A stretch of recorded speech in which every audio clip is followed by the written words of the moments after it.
নিতাই গৌর সীতানাথ প্রেমানন্দে একবারে হরি হরি বলো। নিতাই গৌর সীতানাথ প্রেমানন্দে একবার হরি হরি বলো। ভক্তবৃন্দের চরণে আমার কোটি কোটি দণ্ডবত প্রণিপাত। হরিদ্বারে ব্রহ্মকুণ্ডের তীরে আসন্ন মৃত্যু মহারাজ পরীক্ষিত বসেছেন প্রায়োপবেশনে।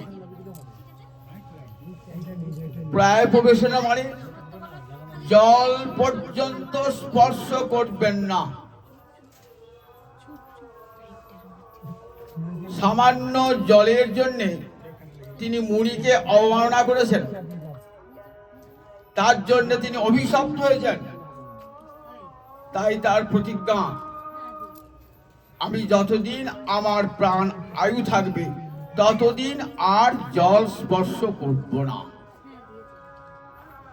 হরিদ্বারে ব্রহ্মকুণ্ডের তীরে গঙ্গার দিকে মুখ করে বসেছেন।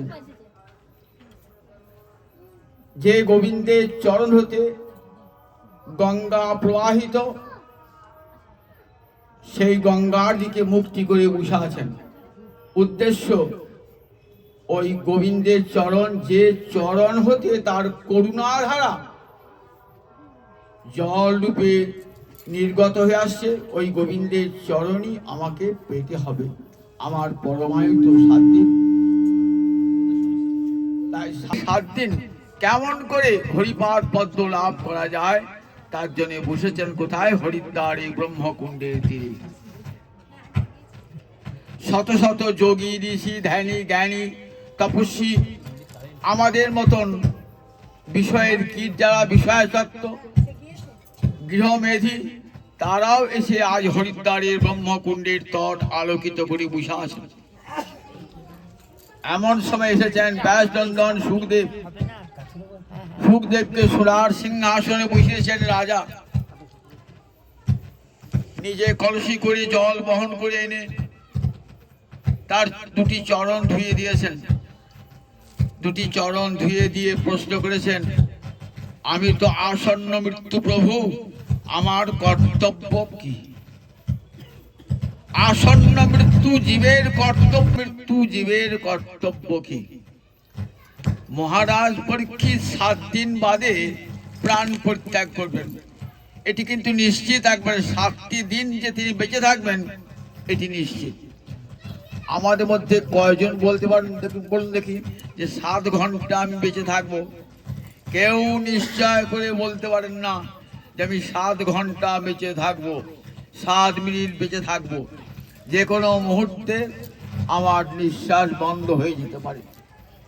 তাই আমরা সবাই তো আসন্ন মৃত্যু, কিরকম একটি করে দিন চলে যাচ্ছে, আর আমার পরমায়ুর ভান্ডার হতে একটি করে দিন খুঁজে পড়ছে।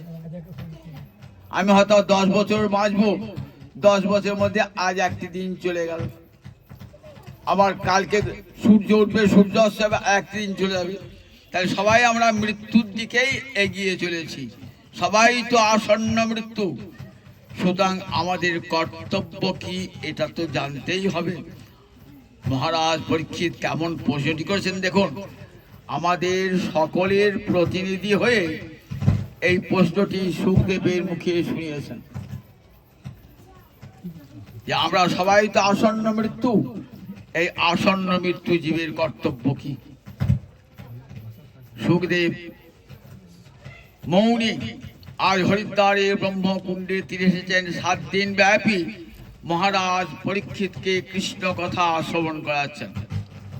বললেন, দেখো, যদি কৃষ্ণ চরণ পেতে চাও তার একটাই উপায়, কৃষ্ণ নাম এবং কৃষ্ণ কথা শ্রবণে।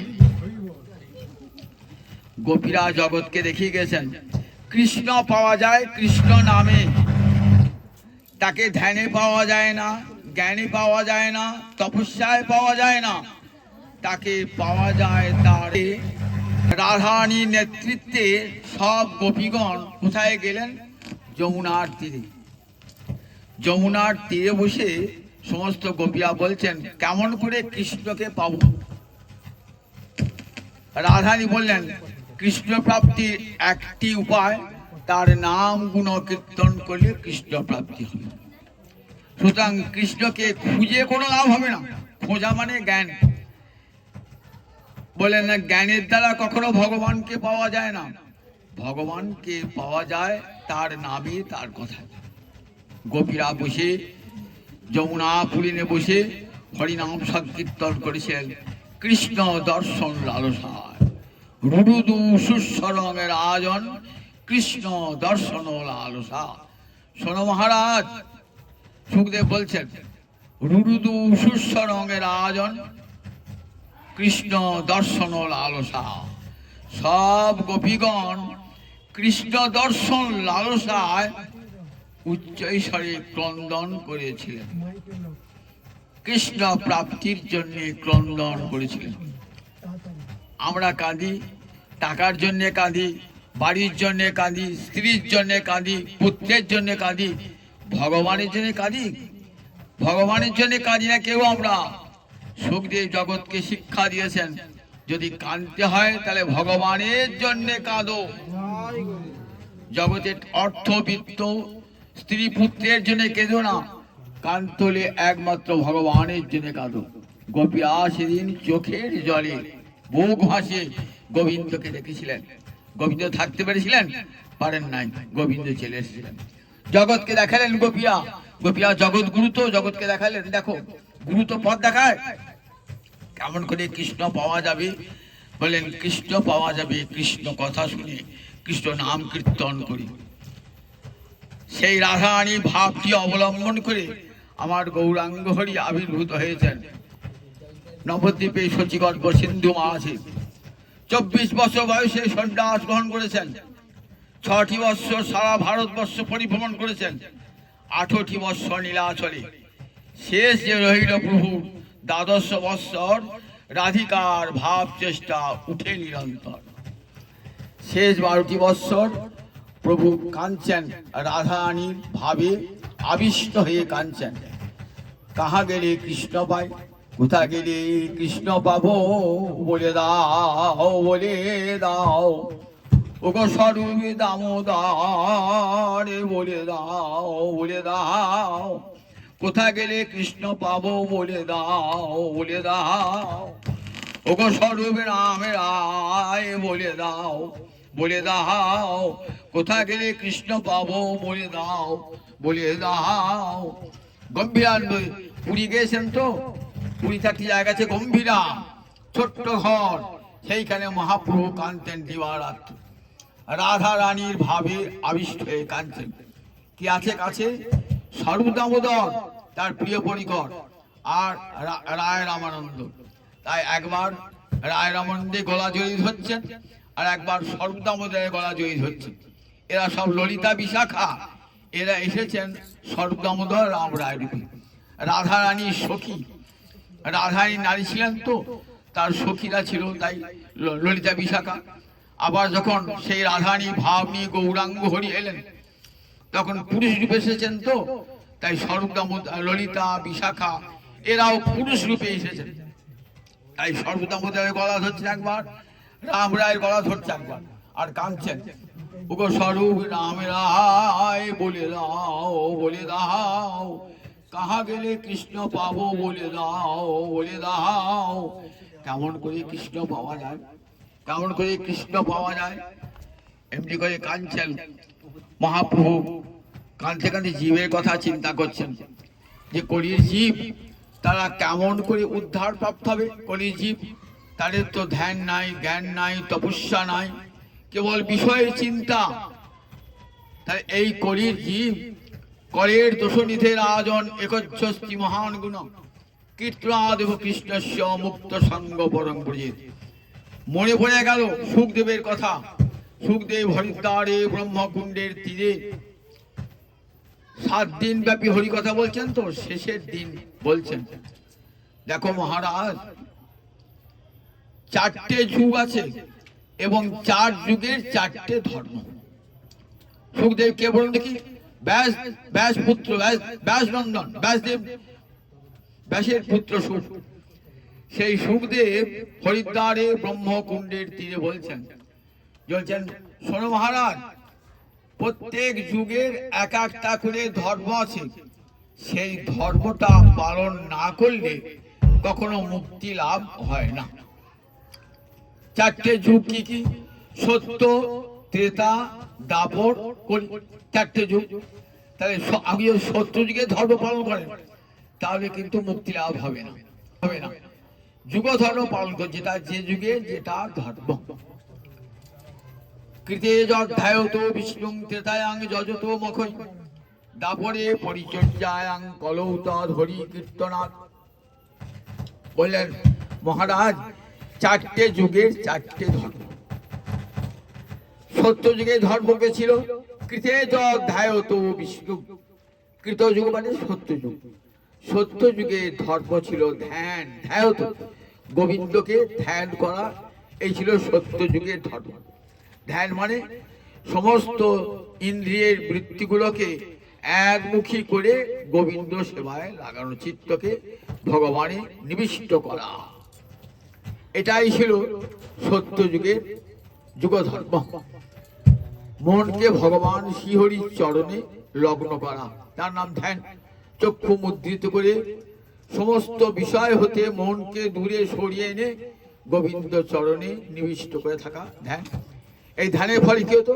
এই ধ্যানের ফলে কলিযুগের মানুষ, সত্য যুগের মানুষ মুক্তি পেত। সত্য যুগ যেই চলে গেল, তারপরে যুগটার নাম ত্রেতা যুগ। ত্রেতা যুগে ধর্ম এক পা কমে গেল। সত্য যুগে ধর্ম ছিল চার পায়ে দাঁড়িয়ে, ত্রেতা যুগে ধর্ম এক পা কমে গেল।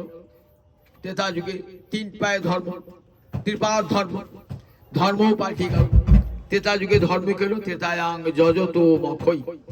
ত্রেতা যুগের ধর্ম হলো যজ্ঞ, আর ধ্যান থাকলো না। সত্য যুগে ধর্ম ধ্যান ছিল, তো ত্রেতা যুগে ধর্ম আর ধ্যান হলো না। ত্রেতা যুগে ধর্ম হলো যজ্ঞ। যজ্ঞের দ্বারা যজ্ঞেশ্বর ভগবান শ্রীহরির অর্চনা করেছেন ত্রেতা যুগ। ত্রেতা যুগ যেই চলে গেল, তারপরে যুগ দিল দাপর যুগ। তখন সত্যের ধ্যানও থাকলো না, দাপরের যজ্ঞও থাকলো, ত্রেতায় যজ্ঞও থাকলো না। দাপরের ধর্ম পাল্টে গেল। দাপরে দুপা ধর্ম, তো দাপরের ধর্ম কি হলো? দাপরে পরিচর্যায়াং, দাপরের ধর্ম হলো অর্চনা। পরিচর্যা মানে অর্চনা, ভগবানের পূজা। তাহলে সত্য যুগে ধর্ম ধ্যান ছিল, ত্রেতা যুগে ধর্ম যজ্ঞ ছিল, দাপর যুগে ধর্ম হলো অর্চনা। এটি করলে মুক্তি বাজিত। তারপরে যুগটা, যে যুগ আমরা রয়েছি, এই যুগটার নাম কলিযুগ। এই কলিযুগের ধর্ম কি হবে? ধ্যান। বলেন না, কলিযুগের মানুষ ধ্যান করতে পারবে না। কারণ ধ্যান করতে গেলে যে মানসিক শক্তির প্রয়োজন, সেই শক্তি কলিযুগের মানুষের নেই। মানসিক শক্তি কিসে থেকে আসে বলুন দেখি? দেখবেন গীতা পড়লে দেখবেন তিনটে গুণ আছে, সত্য, রজ, তম। এই তিনটে গুণের মধ্যে কোন গুণের শক্তি বেশি? সত্য গুণের শক্তি বেশি। সত্য গুণ কি বাড়ায়? মেধা বাড়ায়, জ্ঞান শক্তি বাড়ায়, পরমায়ু বৃদ্ধি করে। এগুলি সব সত্য গুণের, মনকে নির্মল করে, মনের চঞ্চলতা দূর করে, প্রকাশ বুদ্ধি বৃদ্ধি প্রাপ্ত হয়ে যায়। দেখবেন বলা এগুলো সত্য। কিন্তু কলিযুগের মানুষের আহারও সাত্ত্বিক নয়, বিহারও সাত্ত্বিক নয়, কোটাই সাত্ত্বিক নয়। কলিযুগের মানুষ অশুদ্ধ আহার গ্রহণ করে, অসাত্ত্বিক আহার গ্রহণ করে। শাস্ত্রে বলেছেন, বেদ বলেছেন, আহার শুদ্ধ সত্য সংশুদ্ধি, সত্য সংশুদ্ধ ধ্রুবানুস্মৃতি। আহার শুদ্ধি থাকলে তবে প্রাণের শুদ্ধি হয়। প্রাণ মানে পঞ্চবায়ু, যাকে প্রাণ দিচ্ছেন, আহার দিচ্ছেন না, পঞ্চবায়ু। পঞ্চবায়ু কি? প্রাণ, অপান, সমান, উদান, ব্যান। এই পাঁচটা বায়ু শুদ্ধ হবে কখন? যদি শুদ্ধ আহার দেন, তবে এই পাঁচটা বায়ু শুদ্ধ হবে। আর পাঁচটা বায়ু শুদ্ধ হলে কি হবে বলে ধ্রুব অনুস্মৃতি, সবসময় ভগবানের স্মরণ হবে, ভগবানের স্মরণ হবে। আর শুদ্ধ সত্য সংশুদ্ধি, সত্য সংশুদ্ধ ধ্রুবানুস্থিতি। কলিযুগের মানুষের আহার শুদ্ধি নাই, আবার দেখুন বিহার শুদ্ধি নাই। কলিযুগের মানুষ মিশে কাদের সঙ্গে? বিষয়ী লোকের সঙ্গে বেশি। কোথায় ভাগবত পাঠ হচ্ছে, কীর্তন হচ্ছে, যায় শুনতে যায় না। তারা বসে বসে টিভি সিরিয়াল দেখে, না আমার পাড়ার লোকের সঙ্গে বসে গল্প করতে লাগলো, বিষয়ের গল্প। হ্যাঁ রে, তোদের তোদের বাড়িটা দোতলা কবে হবে রে, তিনতলা কবে হবে রে, তোর ছেলেটা চাকরি পেলো, তোর মেয়েটা ভালো বিয়ের সম্বন্ধ হলো, আর কোনো কথা নাই। হ্যাঁ কোন ডাক্তারকে দেখাচ্ছিস, এছাড়া আর কোনো কথা নাই। হরিকথা তাদের মুখে আসে না, হরিকথা চিন্তাও তারা করে না কোনো কালে। এমন দুর্লভ মানব জন্ম পেয়ে শিহরির চিন্তা তাদের আসে না কোনো কালে। তাই বিহারটাও শুদ্ধি না, আর শুদ্ধি নাই, বিহার শুদ্ধি নাই। কলিযুগের মানুষের ধ্যান হবে কেমন করে? ধ্যান করতে গেলে যে মনের শক্তি দরকার, মন তো এলোমেলো। এমনিতে আমাদের মন চঞ্চল, চঞ্চল হি মন কৃষ্ণ প্রমাথি বলভদ্র। গীতা পড়েছেন তো? গীতাটা প্রত্যেক দিন পড়বেন, কিছু করুন আর না করুন, প্রত্যেক দিন একটা শ্লোক হোক, দুটো শ্লোক হোক পড়বেন। এমন সুন্দর মানব জন্ম পেয়ে জন্মটাকে নষ্ট করেন না। আর এমন জন্ম ভগবান দেবেন না। ভগবানের করুণার দান। যদি ভাবেন আমার পরজন্মে মানুষ হব, কে বলেছে পরজন্মে মানুষ হবে? আপনি আপনার কর্মানুযায়ী আপনার জন্ম হবে। হয়তো আগের জন্মে পুণ্য ছিল কিছু, তাই এই জন্মে মানুষ হয়েছে। সুতরাং গীতা কি প্রত্যেকে ঘরে ঘরে পড়ুন, বড় আদরের সঙ্গে পড়ুন, বুঝে বুঝে পড়ুন। বাংলায় গীতা পাওয়া যায়, বাংলাতে মানে করা থাকে, বসে বসে পড়েন, পড়বেন। সেখানে কি বলছেন দেখো, চঞ্চল হি মন কৃষ্ণ। অর্জুন বলছেন ভগবানকে, বলছেন গোবিন্দ মন যে বড় চঞ্চল বিক্ষিপ্ত, তাকে কোনো মতেই বসে আনা যায় না, চিত্ত বিক্ষেপ করে দেয়। আমি যখন অপরের ঐশ্বর্য দেখবো না, তখন আমার মনে আমারও হোক মনে হবে। অপরের ছেলের চাকরি দেখবো, টাকা দেখবো, মনে হবে আমারও হোক, এই মনে হবে। চঞ্চলং হি মন কৃষ্ণ প্রমাথি বলভদ্র। এবং এত শক্তিশালী না, বলবৎ, খুব বলবান। বলছেন এই মন চঞ্চল, বলেন সেই মনকে নিয়ন্ত্রণ করা সোজা কথা। তা আমি ধ্যান করতে গেলে মনকে নিয়ন্ত্রণ করতে হবে। তো ধ্যান করতে গেলে পারবেন মনকে নিয়ন্ত্রণ করতে? একবার দেখুন, যারা গুরু মন্ত্র নিয়েছেন তাদেরকে গুরুদেব বলেছেন ধ্যান করবে, যখন মন্ত্র জপ করবে না, কামবীজ মন্ত্র জপ করবে না, রাধা গোবিন্দ যুগল মূর্তি ধ্যান করবে। সবাই করেন, অনেকে যারা দীক্ষা নিয়েছে সবাই জানেন, যে যে মন্ত্রে দীক্ষা নিয়েছেন, মন্ত্র করতে জপ করতে ধ্যান করতে হয়।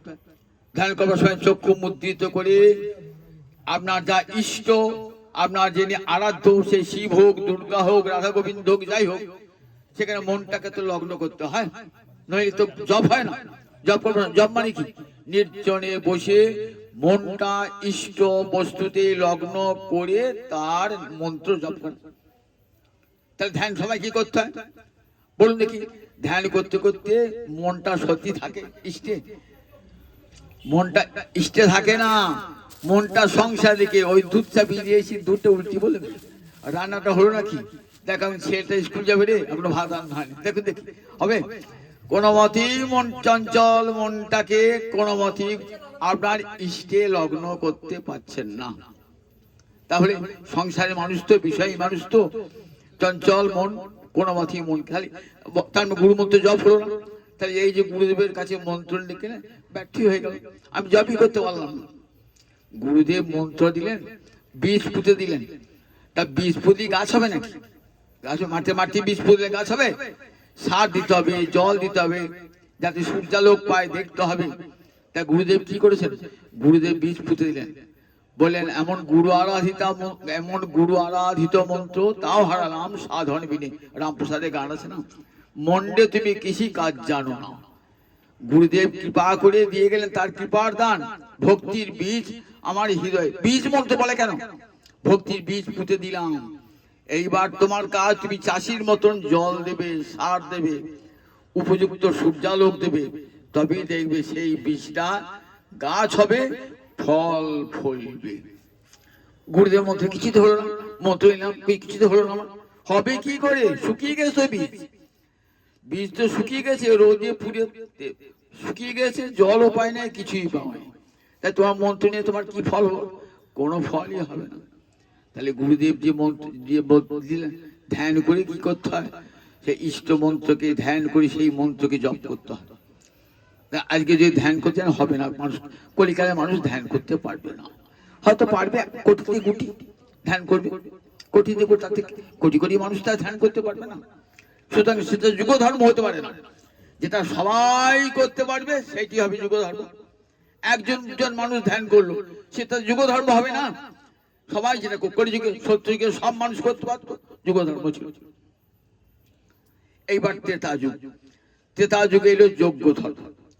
যজ্ঞ করতে দেখবেন বেদ পড়ে, যারা বেদ পড়েছেন তারা জানেন, যজ্ঞ বললেই যজ্ঞ হয় না। যজ্ঞ করার জন্য কত কি চাই বলেন।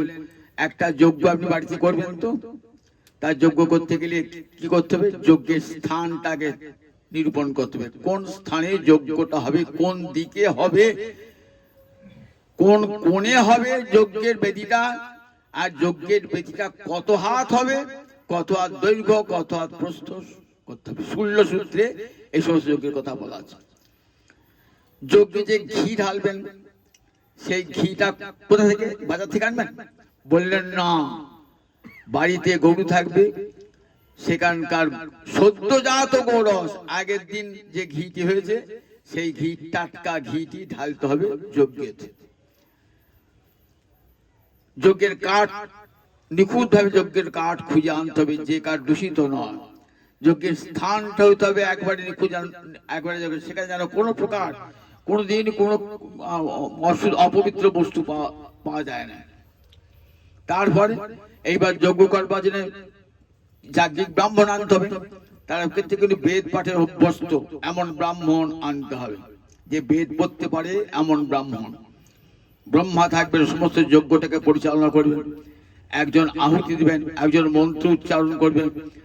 দেখুন আজকে যে ওই বেদ মন্ত্র যদি সঠিকভাবে উচ্চারিত না হয়, তাহলে কি হবে? ফল তো হবে না, বিপরীত ফল। আমরা অমঙ্গল হয়ে করতে গেলে মঙ্গল হয়ে গেল অমঙ্গল। বেদ মন্ত্র ঠিক মতো উচ্চারিত না হয়, ভাগবত দেখেছেন, বেদ মন্ত্র ঠিক মতো উচ্চারিত করতে না পারার জন্য দশটা ঋষি চেয়েছিলেন এমন পুত্র হবে যে ইন্দ্রকে হত্যা করবে। পুত্র হলো, কিন্তু ইন্দ্রকে হত্যা করতে পারে নাই। ইন্দ্র তাকে হত্যা করছে, বৃত্রাসুরের কাহিনী পড়ে দেখবে। তাহলে এত বড় বেদজ্ঞ ঋষি তাও ভুল করলেন? বলে হ্যাঁ, বেদ মন্ত্র সামান্য কি স্বরের বৈগুণ্য হয়ে যায়। উদাত্ত স্বর, অনুদাত্ত স্বর, স্বরিত স্বর, তিনটে স্বরে বেদ মন্ত্র উচ্চারণ করতে হয়। আপনি উদাত্ত স্বরের জায়গায় অনুদাত্ত স্বর করলেন, বলেন ভুল হয়ে গেল, বলে আর ফল হবে না, মন্ত্রের ফল হবে না। তাহলে দেখুন ঠিক অঙ্গ, পদক্রম এগুলি সব জেনে তবে বেদ পাঠটি করতে হবে। আজকের দিনে সংস্কৃত জানার লোক আছে? আপনি ঘরে ঘরে পুরোহিত নিয়ে আসেন তো, একটা পুরোহিত দেখবেন, অধিকার দু একটা কচিত দেখবেন সংস্কৃত ভাষা জানি না। পৈতৃক বৃত্তি, সেই বৃত্তিটা অবলম্বন করে আপনার ঘরে বসে মন্ত্র উচ্চারণ করছে, এবং সবটাই মন্ত্র যেরকম শিক্ষিত ব্যক্তি বসে থাকে দেখবে সবটা মন্ত্রই সে ভুল পড়লো, সে লাগিয়ে দেয়, অনুস্বর লাগিয়ে দেয়, আর ঘন্টাটি নড়িয়ে দেয়, বাস মন্ত্র প্রস্ত, মন্ত্র প্রস্ত। কোথায় দ্বিতীয় বিভক্তি, কোথায় তৃতীয় বিভক্তি, কোথায় চতুর্থী, সে জানেই না, সেটা জানেই না। বিষ্ণু শব্দ আর কৃষ্ণ শব্দ এক নাকি? সংস্কৃতে কৃষ্ণ শব্দ অকারান্ত পুংলিঙ্গ শব্দ, বিষ্ণু শব্দ হর্ষকারান্ত। এখন বিষ্ণু পূজা করতে গেলে যদি বলে কৃষ্ণায় নম চতুর্থী, কৃষ্ণ শব্দের চতুর্থী এক বচনে কৃষ্ণায় হয়, কিন্তু বিষ্ণু শব্দের চতুর্থী এক বচনে বিষ্ণবে হবে। এখন কৃষ্ণায়, ওই পুরোহিত বললো বিষ্ণায়, বলুন দেখুন বিষ্ণায় বলে দিলেন। তাহলে দেখুন এখন মন্ত্রটা গোবিন্দের কাছে গেলই না, মন্ত্রটা তাকে দিয়ে পুজো করার ঘরে ঘরে। উপায় নাই তো, কি করবো? কোথায় পাবেন সংস্কৃত জানার লোক?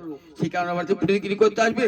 যে সংস্কৃত জানে সে তো দুটো পয়সার জন্য কোন কলেজে প্রফেসারি করবে, না স্কুলে মাস্টারি করবে, সেই কারণে আমার পুজো করতে আসবে। আমরা পুজো করতে আসবে কার? যে সংস্কৃত জানে সেই আজ পুজো করতে আসবে। কারণ আপনি 500 টাকা দেবেন, 10,000 টাকা দেবেন, তার সংস্কৃত চলবে? কাজে সংস্কৃত জানার লোক কোথাও খুঁজে পাবেন না। ওইকে দিয়ে পূজা করাতে হবে। তাহলে যজ্ঞ করবি কি করে? পুজোটাই হচ্ছে না ভালো করে, আর যজ্ঞ কি করে হয় বলুন দেখি? যজ্ঞ কি করে হবে? আপনি আপনি ভাবছেন পুরীর ঘি ঢালছে, কাঠ পুড়ছে, খুব আনন্দ হচ্ছে, কিছুই হলো না। ও কাঠ পোড়ানোই সার হলো, আর ঘি ঢালা আমরা কত টাকা খরচ হলো, কত কত টাকা খরচ হলো আপনার, আর খাইতে উপবাস করে থাকলেন, শরীরটার কষ্ট হলো, কোনো ফল লাভ হলো না। আমার কথা নয়, সুখদেবের কথা বলছেন, যদি করেন কলিযুগে যজ্ঞ করতে যান তাহলে সেটা বৃথা হবে, হাস্যকর হবে, হাস্যকর হবে। যে মন্ত্র জ্ঞানহীন এমন ব্যক্তি সেই যজ্ঞের মন্ত্র উচ্চারণ করছে, তার একটা উচ্চারণ শুদ্ধ নয়, কেমন করে ঘি ঢালতে হয় সেটাও সে জানে না, বাজার থেকে এনে ডালদা ঘি দিয়ে ঢেলে যজ্ঞ করছে। তাহলে কলিযুগে দেখুন যজ্ঞের যে উপচার সেটাও হবে না, যজ্ঞিক ব্রাহ্মণও পাবেন না। তাহলে আপনি যদি কলিযুগে যজ্ঞ করতেন, যজ্ঞ হবে? যজ্ঞ হবে না। তাহলে হলো না। এইবার অর্চনা, দাপরে পরিচর্যা, অর্চনা বলে কলিযুগে অর্চনাটাও ভালো করে হবে না। কারণ বল দেখি, নাবি ব্রাহ্মণ গলায় পইতে আছে, দেখবেন অশুদ্ধ আহার করে আপনার ঘরে ঢুকেছে, গোবিন্দ সেবা করছে, নিজে মাংসাশী হয়ে গোবিন্দ সেবা করছে, কৃষ্ণ মন্ত্রে দীক্ষা পর্যন্ত গ্রহণ করেন না। ব্রাহ্মণের ছেলে হলো অদীক্ষিত ব্যক্তির পূজার অধিকার নাই। যে কোনো শাস্ত্রজ্ঞ ব্যক্তিকে জিজ্ঞাসা করুন, যতক্ষণ পর্যন্ত দীক্ষা গ্রহণ না হচ্ছে, নারী পুরুষ কারো গোবিন্দ সেবার অধিকার জন্মায় না, জন্মায় না, জন্মায় না। আমি জোর করে করলে সেটা অমঙ্গলই হবে, দীক্ষা যতক্ষণ না হচ্ছে। ব্রাহ্মণের ছেলে হলো পইতে হলেই গোবিন্দ গোবিন্দ সেবা করা যাবে না, দীক্ষা গ্রহণ করতে হবে। অদীক্ষিতস্য নাস্তি পূজাধিকার, যে অদীক্ষিত তার পূজার অধিকার নাই, গোবিন্দের ভোগ রান্নার অধিকার নাই, গোবিন্দ সেবার অধিকার নাই। তাহলে আপনি একটা ব্রাহ্মণের ছেলেকে পড়ায় পই থেকে ঢুকিয়ে দিলেন, সে দেখলেন কৃষ্ণ মন্ত্রে দীক্ষাও করেন, যখন গোবিন্দকে ভোগ নিবেদন করেন তখন কি করতে হয়? কৃষ্ণ মন্ত্রে তাকে জপ করতে হয়। তাকে তো কালী মন্ত্রে জপ করলে হবে না, আবার কালীকে যখন সেবা করেন কৃষ্ণ মন্ত্রে করলাম, কালী মন্ত্রেই করতে হবে। তাহলে সে তো সে জানে না, তাকে দিয়ে পূজাটা করালেন, তাহলে সে পূজাটাও হবে না, কলিযুগে হবে না। তাহলে তারপরে অর্চনাটাও হবে না। তাহলে থাকলো কি? যজ্ঞ হলো না, ধ্যান হলো না, অর্চনা হলো না। কলিযুগে তাহলে কি হবে? মহারাজ পরীক্ষিত বলছেন, তো কলিযুগটা আসছে সম্মুখে, তাহলে কলিযুগের মানুষ কি করবে? কলৌ তদ হরি কীর্তনাথ, কলিকালে দুটি বাহু তুলে বলবে হরে কৃষ্ণ কৃষ্ণ কৃষ্ণ হরে হরে, হরে রাম রাম রাম হরে হরে। কলিকালে আর কোনো যোগ্য নাই, কলিকালে আর কোনো ধর্ম নাই, কলিকালে ধর্ম বলেন কলৌ তদ হরি কীর্তনাথ। আচ্ছা, সত্য যুগে ধ্যান করে জীব মুক্তি পেয়েছিল, ত্রেতা যুগে যজ্ঞ করে মুক্তি পেয়েছিল, দাপরে অর্চনা করে মুক্তি পেয়েছিল, কলিযুগে দুবাহু তুলে নেচে নেচে হরিনাম করলে মুক্তি পাওয়া যাবে? হ্যাঁ, মুক্তি তো পাওয়া যাবেই, মুক্তির উপরেও পাওয়া যাবে, কি পাওয়া যাবে? মুক্তির উপরেও পাওয়া যাবে প্রেম ভক্তি লাভ হবে, যেটা কেউ দান করতে পারে না।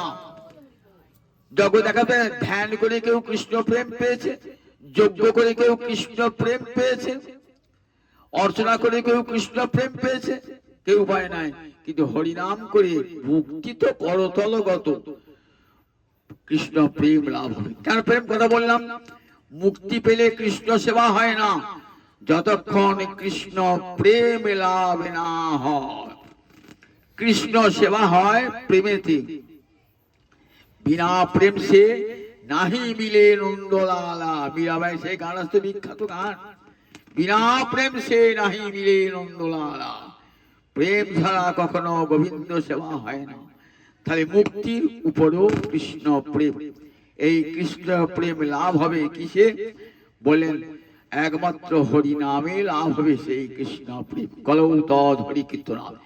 কলিকালে আর অন্য কোন ধর্ম নাই, কলিকালে একটাই ধর্ম, হরে কৃষ্ণ কৃষ্ণ কৃষ্ণ হরে হরে, হরে রাম রাম রাম হরে হরে।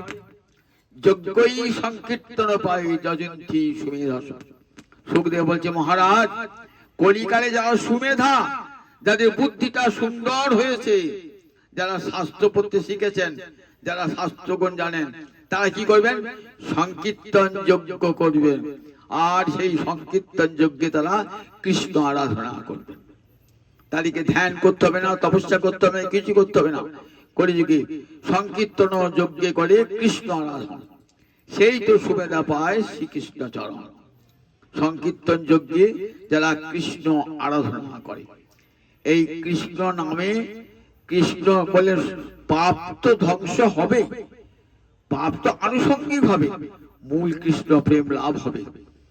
হরিদাস, আমরা জানেন তো হরিদাস ঠাকুর যখন জন্ম, তো তার কি ছিল?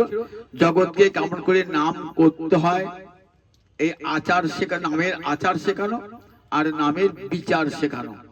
নামের আচার আর নামের প্রচার, নামের আচার আর নামের প্রচার, এই দুটো করেছেন হরিদাস ঠাকুর। নিজে নাম করেছেন, আচরণ করেছেন, জগতে নামের মহিমা জগৎকে শুনিয়েছেন। একদিন এক ব্রাহ্মণ, যারা কৃষ্ণ বিদ্বেষী, কৃষ্ণ নাম শুনতে পারেন না কানে, অনেক ব্রাহ্মণ হয়তো তাদের কৃষ্ণ নাম শুনলি গা জ্বলে উঠে। তা এমন ব্রাহ্মণ, হরিনদী গ্রামে এক ব্রাহ্মণ চিৎকার করে, হরিনাম করছো কেন? হরিদাস ঠাকুর বলছে, হরিদাস অত্যন্ত বিনয়ের সঙ্গে বলছেন যে আমি তো জাতিতে যবন, আপনাদের ব্রাহ্মণের মুখে শুনেছি, আপনাদের মতন ব্রাহ্মণের মুখে শুনেছি যে উচ্চৈঃস্বর হরিনাম করলে বেশি পুণ্য হয়। কেন হয়? যে মনে মনে হরিনাম করে সে শুধু নিজেকেই উদ্ধার করে, আর যে উচ্চৈঃস্বরে হরিনাম করে সে যারা শুনছে তাদের সকলকে উদ্ধার করে। তাহলে দুয়ের কে বড়? শুধু নিজের মঙ্গল চায় না, সে পরের মঙ্গলও চায়। পশু পাখি কীট পতঙ্গ জিহ্বা পেয়েছে কিন্তু হরিনাম করতে পারে না, কান পেয়েছে, যদি কানে যাতে হরিনামটা ঢোকে তাহলে তারাও মুক্তি লাভ করবে। পশু পাখি কীট পতঙ্গ, আমরা বাড়ি কুকুরটি, সে যদি হরিনাম শোনে তাহলে সেও কুকুর জন্ম থেকে মুক্তি লাভ করবে। তাহলে আপনার হরিনামটা পাঁচজনের নিজের মঙ্গল হচ্ছে, আবার পাঁচজনেরও মঙ্গল করছে। বলেন পাপ তো ধ্বংস হবে, সমস্ত পাপ, আবার সেই সঙ্গে হবে কৃষ্ণ প্রেম লাভ হয়ে যায়। বলেন এই হরিনামে, এত হরিনামের মহামহিমা। একটা মহিমা রামায়ণ থেকে একটা মহিমা শোনায়, রাম রামায়ণ। রাজা দশরথ মৃগা করতে বেরিয়েছেন, তখন কিন্তু রামচন্দ্র আবির্ভূত হন না। রামচন্দ্র তখন আবির্ভূত হন নাই, রাজা দশরথ বেরিয়েছেন মৃগয়া করতে। রাজা দশরথ এমন ভাবে মৃগয়া পশুবধ করতে পারতেন না, পশু না দেখেও শব্দ শুনে বান নিক্ষেপ করতে পারতেন, শব্দ ভেদি বান। এক অন্ধমুনির পুত্র সিন্ধুমণি, সে জল আনতে গেছে বাড়ির জন্য। জল আনতে গিয়ে কলসি জল ভরছে, তো জলটা শব্দ হচ্ছে, ভুক ভুক শব্দ হচ্ছে। ভাবলেন কোন হরিণ জল খাচ্ছে, না দেখে বানটা নিক্ষেপ করেছে। বানটা নিক্ষেপ করলো কোথায়? ওই অন্ধমুনির পুত্র সিন্ধুমণি মৃত্যু হয়ে গেল। কি করলেন? রাজা গিয়ে দেখছেন, এ কি করছি আমি? এ তো হরিণ নয়, এ তো মুনিপুত্র। কি করবেন? কোলে করে নিয়ে এলেন। কোলে করে একমাত্র পুত্র তার সম্বল, আর অন্ধের জ্যোষ্ঠী, স্বামী স্ত্রী দুজনই অন্ধ। কাঁদতে কাঁদতে পুত্র শিখে প্রাণ বিয়োগ করলেন অন্ধমণি।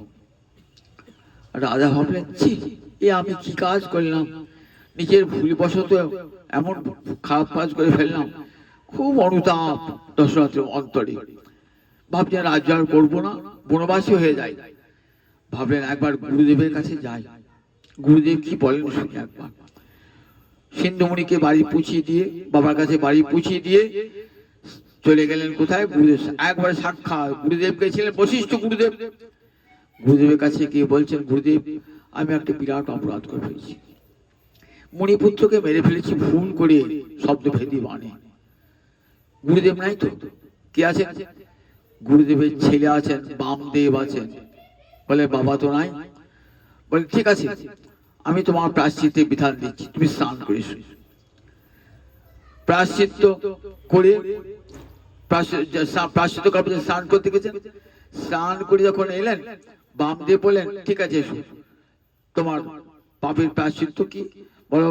রাম রাম রাম, তিনবার বলো। তিনবার বললি তোমার পাপের প্রায়শ্চিত্ত। তিনবার বললেন, প্রায়শ্চিত্ত হয়ে গেল, মনে শান্তিও পেলেন। বশিষ্ঠ ফিরে এসেছেন। ফিরে এসে বামদেব বলছেন, বাবা, রাজা দশরথ একটা অন্ধমুনির পুত্র সিন্ধুমণিকে হত্যা করেছে, তারপর তার বাবা মা দুজন মারা গিয়েছেন, তিনজনই। রাজা ভাবলেন, আহা, এত বড় আমি মুনিবধ করলাম, আমার পাপের কি প্রায়শ্চিত্ত হবে? তা তুমি তো ছিলে না, আমি বিধান দিয়েছি। কি বিধান দিয়েছিলে? তিনবার রাম নাম করতে পেরেছ। তিনবার রাম নাম, এটা তুই চন্ডালের মতো কাজ করেছিস। একবার রাম নাম মুখে উচ্চারণ করলে জীবের মুক্তি হয়ে যায়, সব পাপ নাশ হয়ে যায়। তুই তিনবার বললি, তুই চন্ডাল হয়ে জন্মাবি। বাবা, আমি ভুল করেছি, আমাকে অভিশাপ দিলে। বাবা, তুই অভিশাপ দিল না, আমার মুখ থেকে যখন খসে গিয়েছে, অভিশাপটা আর যাবে না। তা দেখ, তুই চন্ডাল কুলি জন্ম পেতে সাপে বড় হয়ে যাবে। চন্ডাল কুলি তুই জানিস, এই শীঘ্রই ভগবান শ্রীহরি রাম রূপে অবতীর্ণ হবেন, আর তুই তার বন্ধুত্ব লাভ করবি। তুই গুহক চন্ডাল হয়ে জন্মগ্রহণ করবি। দেখেছেন সেই বামদেব গুহক চন্ডাল হয়ে, কেমন চন্ডাল হলেন দেখুন। রামচন্দ্র যার সখা, সীতাকে যখন উদ্ধার করে আনছেন, তখন সেই রথেতে চাপিয়েছেন, যে এইসব আমার সখা বলে রথে চাপিয়ে নিয়ে আসছেন। কোথায়? অযোধ্যায় নিয়ে আসছেন। দেখালেন জগতে যে দেখো রামে কি ভাই। সুখদেব বলছেন, আমাদের তুলসীদাস রামচন্দ্র মানুষে বলছেন, রামচন্দ্রের শক্তি নাই, যে রাম তার নামের মহিমা কত রামচন্দ্র নিজেও বলতে পারেন না। বলছে নামের শক্তি নাই, কিন্তু নামের এত শক্তি। হনুমান জয় রাম জয় রাম জয় রাম বলে সাগর পার হয়ে গেল, আর স্বয়ং নামই রামচন্দ্র পার হতে পারলেন না। তিনি কি করলেন? তার জন্য সেতু বন্ধন করতে হলো। স্বয়ং নামই যা পারলেন না, নাম তা করে দিয়ে চলে গেল। তাহলে দেখুন, নামে তাকে জগৎকে দেখালেন যে নামই বড় না নাম বড়।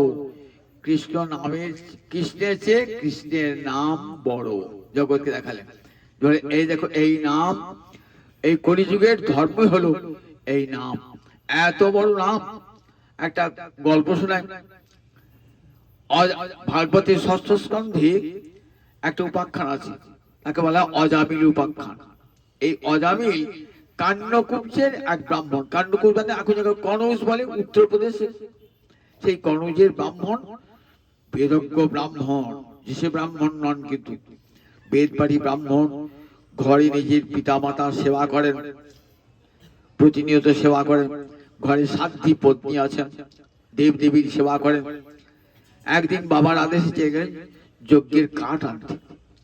যজ্ঞের কাঠ আনতে গিয়ে মনে দেখছেন একটা শূদ্রাণী, সে মদ্যপায়িনী, মদ্যপান করে নৃত্য করছে। কত অঙ্গি ভঙ্গি করে নৃত্য করছে। দেখুন কিরকম মানসিক বিচলন এসে যায়। মানুষের ওই শূদ্রাণীকে দেখে তার প্রেমে আকৃষ্ট হয়ে গেল। নিজের ঘরে সাধ্যী পত্নী রয়েছে, রূপসী পত্নী রয়েছে, মানুষের কেমন মতিভ্রম হয়ে যায়। কখন যে মানুষ কুপথে চলে যায় কেউ বলতে পারে না। যে ব্রাহ্মণ, বেদজ্ঞ ব্রাহ্মণ, যে সে ব্রাহ্মণ নয়, বেদজ্ঞ ব্রাহ্মণ, ওই শূদ্রাণীর প্রেমে পড়ে কি করলেন? নিজের স্ত্রীকে পরিত্যাগ করলেন। নিজের বাপ মা কথা দেখতেন না। আস্তে আস্তে বাপ মায়ের মৃত্যু হয়ে গেল। স্ত্রী কি করবেন? স্বামী তাকে দেখে না, ঘর বাড়ি সব বিক্রি পর্যন্ত হয়ে গেল, যা অর্থ পুঁজি পাটা ছিল সব চলে গেল। এই শূদ্রাণীকে নিয়ে কোথায়? গ্রামের লোক দিলে, এই লোকটাকে না তাড়ালে গ্রামে আর 5 জন মানুষ খারাপ হয়ে যাবে। তখন তারা সমস্ত গ্রামের লোক সমেত বলে, দেখো এই গ্রামে তোমার থাকা হবে না, তোমার মতন দুরাচারী ব্রাহ্মণ আর থাকলে পরে গ্রামে আর 5 জন তারাও দুরাচারী হয়ে যাবে, তোমাকে গ্রাম থেকে চলে যেতে হবে। কি করবেন? সেই শূদ্রাণীকে নিয়ে গ্রাম থেকে বাইরে গিয়ে এক নির্জন বনে বাসা বাঁধলেন। নির্জন বনে বাসা বেঁধেছেন। বাসা বেঁধে কি করেন? এবার চুরি ডাকাতি রাহাজানি করেন। আর তোর পয়সা করি নাই, বাবার জমি জায়গা সব যা ছিল অর্থবিত্ত সব ধ্বংস করেছে ওই শুদ্রানীর মন ভোলাবার জন্য। শুদ্রানী গর্ভে 10টি সন্তানও হয়েছে। এইবার কি করেন, চুরি ডাকাতি করতে পার। একদিন এসেছেন লোমশ মুনি। লোমশ মুনি সারা অঙ্গ লোমে ভরা। লোমশ মুনির একটি একটি করে লোম খসে পড়বে, আর একদিন করে পরবায়ু তার অতিক্রান্ত হবে। কত লোম যে আছে, কত কোটি বছর বাঁচবে বলতে পারে না। তার গা চুলকানি রোগ হয়েছে। চুলকানি রোগ হয় না, খালি চুলকে তো মনে হয়, তো রোগটা কোনোমতেই সারছে না। নারদের সঙ্গে দেখা, বলছে হে মুনিবর, তোমার দর্শনই লোকে রোগ সেরে যায়, তা আমার একটা রোগ হয়েছে, রোগটা সারাতে পারবে? কি হয়েছে গো? সবসময় গা চুলকুতে ইচ্ছা হয়, এই রোগটা সেরে দাও, তুমি তো ভবরোগ বৈদ্য। বললে শোনো, এই রোগের ওষুধ খুব কঠিন। কি রোগ কঠিন? বলতে হবে দেখো, এমন এক ব্রাহ্মণের অন্ন খেতে হবে, জাতিতে ব্রাহ্মণ কিন্তু কর্মে চন্ডাল। জাতে ব্রাহ্মণ কিন্তু কর্মে চন্ডাল, এমন ব্রাহ্মণের অন্ন যদি খেতে পারো রোগটা সেরে যাবে। লোমশ মুনি বললে এমন ওষুধের বিধান দিলে আমি কোথায় খুঁজে পাই? সারা দেশ ঘুরছে, এখান সেখান ঘুরছি। হ্যাঁ গো, জাতে ব্রাহ্মণ কিন্তু কর্মে চন্ডাল এমন ব্রাহ্মণ আছে? ও বলছে না, আমাদের নাই, গ্রামে নাই। ও বলছে আমাদের গ্রাম নাই। ঘুরতে ঘুরতে ঘুরতে ঘুরতে এই কনৌজ এসেছে, কান্নকুব্জ এসেছে। এসে বলছে, সব বাড়ি বাড়ি গিয়ে জিজ্ঞেস, আচ্ছা তোমাদের এখানে ব্রাহ্মণ আছে? হ্যাঁ আছে। চন্ডাল ব্রাহ্মণ? না, চন্ডাল ব্রাহ্মণ আমাদের কেউ নেই। আমরা সব বেদজ্ঞ ব্রাহ্মণ, সব বেদ পাঠ করা ব্রাহ্মণ, চন্ডাল ব্রাহ্মণ। একটা লোক বলছে হ্যাঁ ছিল, এখন আর নাই। ছিল, হ্যাঁ সে এখন আর গ্রামে থাকে না তো। কোথায় থাকে? ওই গ্রামে প্রায় একটা বনে থাকে। তা ওগা জাতিতে ব্রাহ্মণ বটে কিন্তু কর্মে চন্ডাল। খুঁজতে খুঁজতে বনে গিয়েছে। বনে গিয়ে দেখছে একটা কুড়ে বাঁধা, সেখানে একটি মহিলা তা 10টি সন্তানকে নিয়ে লালন পালন করছে। বলছে আচ্ছা মা, এটা কার বাড়ি? তো বলছে অজামিলের বাড়ি। আচ্ছা ভাই, আচ্ছা অজামিল তোমার স্বামী নাম অজামিল? আচ্ছা, কোথায় গিয়ে তোমার স্বামী? তো বলে আমার স্বামী এখন ডাকাতি করতে বেরিয়ে গিয়েছে, চুরি ডাকাতি করতে বেরিয়ে গিয়েছে। এই বাবা, চুরি ডাকাতি করে বেরিয়ে গেছে? তা দেখো, শুনলাম তোমার স্বামী জাতিতে ব্রাহ্মণ ছিল। হ্যাঁ ব্রাহ্মণ ছিল, এখন তাহলে চন্ডালগিরি করছে নয়? আচ্ছা মা, একটা উপকার করবে আমার? তুমি কি উপকার? আমার তুমি একটু অন্ন দেবে আমাকে। বলে বাবা, আমি সাধু মানুষ, আপনাকে অন্ন দিতে পারি? আমি পাপে মরছি, পাপিষ্ঠ পুরুষের সঙ্গ লাভ হয়েছে, আমি তো নিজে পাপিষ্ঠা। কোন নরকে যাব? নরকমও আমার ঠাঁই হবে না, সুতরাং আমি তো অন্ন দান করতে পারবো না। জেনে শুনে আর পাপটা করতে পারবো না। মা দেবে না? দিলে আমার তো উপকার হয়। না বাবা, আমরা পায়ে ধরছি, ক্ষমা করুন, আমি পারবো না, এত পাপ করেছি, আজ এই ভোগ করছি, পারবো না।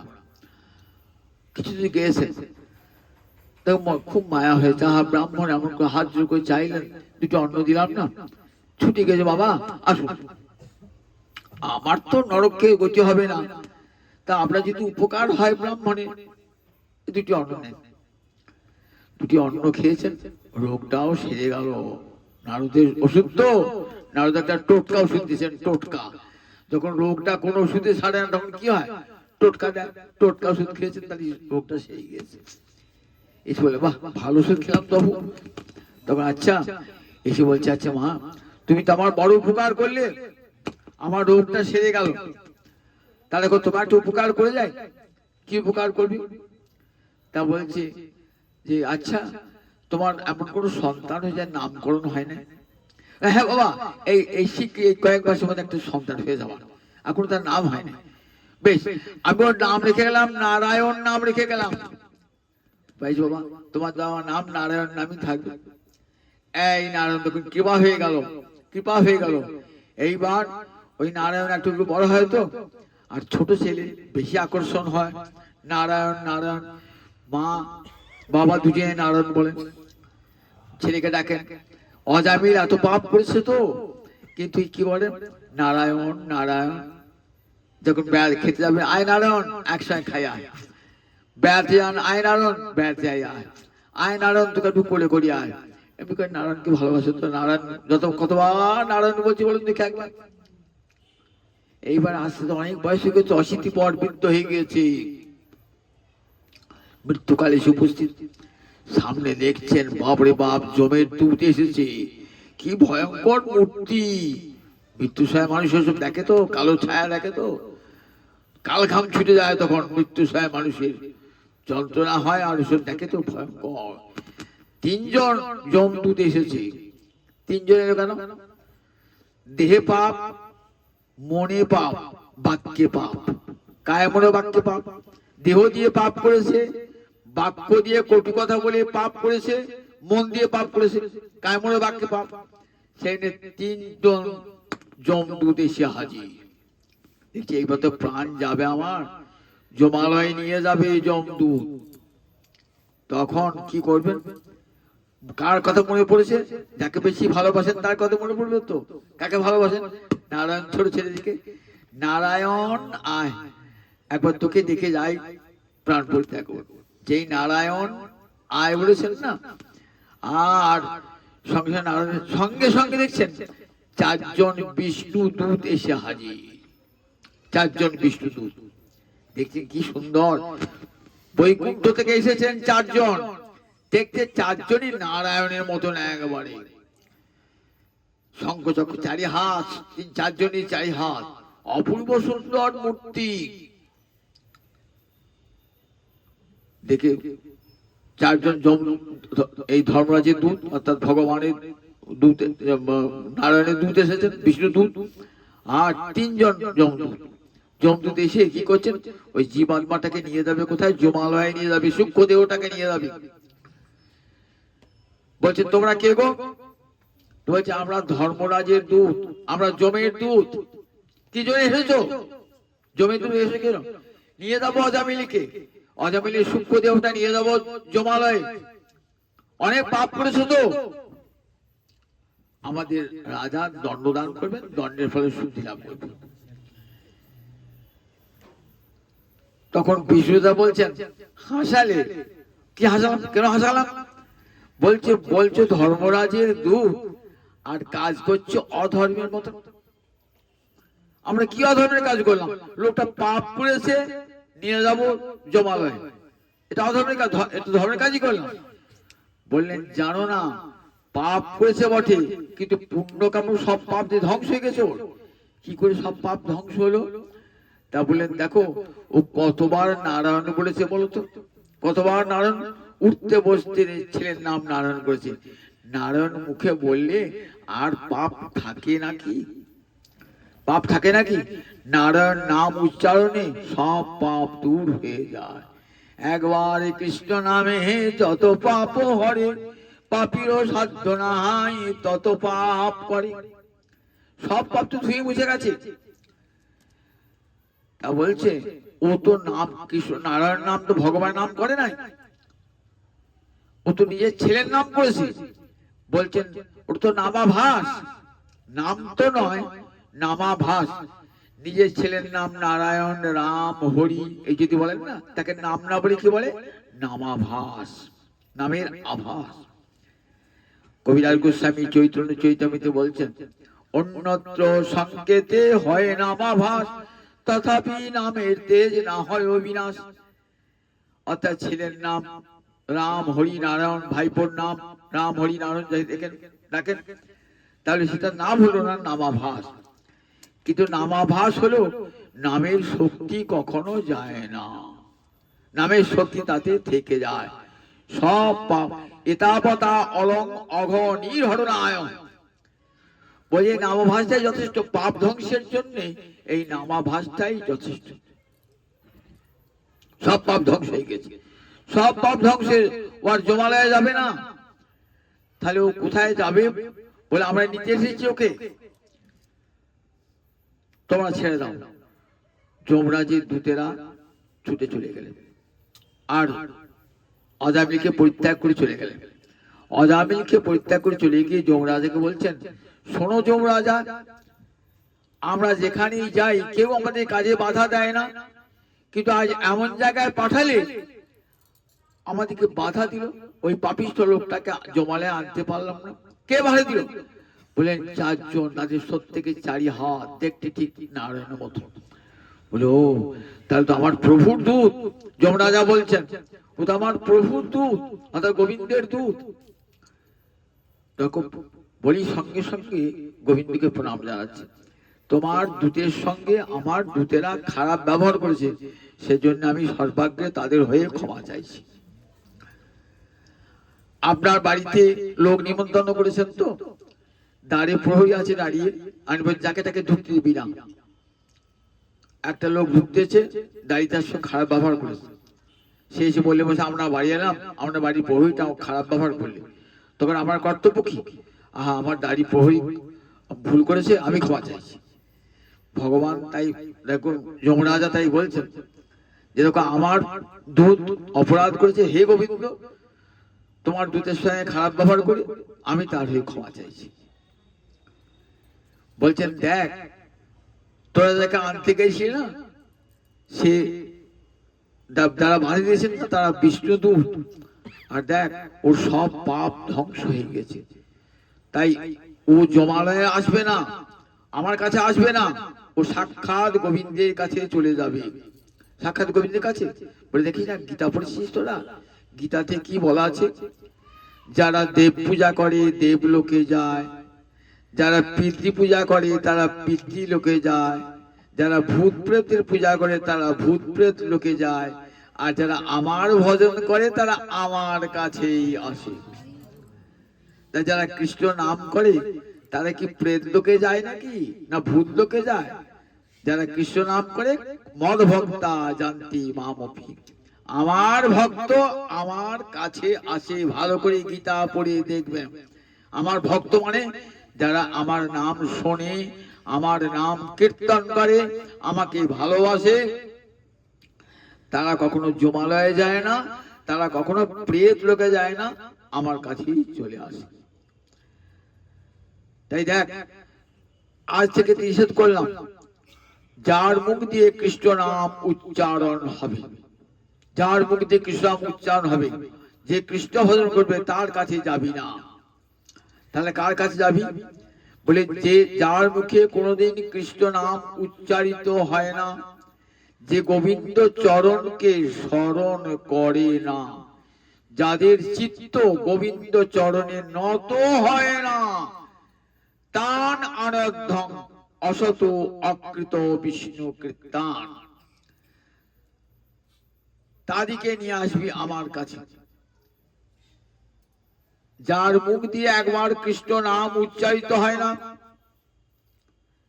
ভগবত নাম অধিয়ং, ভগবানের নাম যার মুখে, গোবিন্দের নাম যার মুখে উচ্চারিত হয় না, চেতশ্চন সরতি তচ্চরণারবিন্দং, যাদের মন গোবিন্দের চরণকে স্মরণ করে না, যাদের শিরশ্চন নমতি, যাদের মাথা নত হয় না গোবিন্দ চরণে, তান আনর্ধং, একমাত্র তাদেরকে নিয়ে আসবি আমার কাছে। যমরাজা কে বলুন দেখি? 12 জন কৃষ্ণ ভক্ত, তার মধ্যে ভাগবতে দেখা দেখ 12 জন পৃথিবীতে ভাগবত আছেন, অর্থাৎ 12 জন কৃষ্ণ ভক্ত আছেন। কে কে?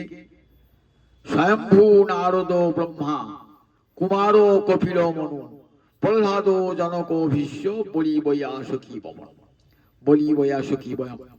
এই 12 জনকে কি বলা হয়? মহাজন, দ্বাদশ মহাজন। স্বয়ম্ভু মানে ব্রহ্মা, নারদ, শম্ভু মহাদেব, পরম বৈষ্ণব, পরম ভাগবত, স্বয়ম্ভু নারদ ব্রহ্মা, কুমার শরৎ কুমার, কপিল মুনি, কুমার কপিল, প্রহ্লাদ জনক ভীষ্ম, প্রহ্লাদ জনক রাজা, ভীষ্মদেব, বলি রাজা, বৈয়াসকি, ব্যাসনন্দন, সুখ, আর আমি। এই 12 জন আমরা পৃথিবীতে বৈষ্ণব ধর্ম বা ভাগবত ধর্ম কি তা আমরা জানি। 12 জন তা জানেন তিনি যে ভাগবত ধর্ম বৈষ্ণব ধর্ম কি? কৃষ্ণ নাম উচ্চারণ করে সে কখনো যে কৃষ্ণ চরণে প্রণাম জানায়, সে কখনো জমালয়েও যায় না, প্রেত লোকেও যায় না। এরপর অজয় মৃত্যু মুক্তি লাভ করলেন। অজামিল মুক্তি লাভ করে ভাবলেন যে আমি আজ কাদের কৃপায় না মহতের কৃপায় মৃত্যুর হাতে রক্ষা পেলাম। এবার গোবিন্দের কাছে যাবো কেমন করে? অনাদরে নাম করে আমার এই হলো, পাপ হতে মুক্তি হলো। আর আদর করে নাম করলে কি না হয়?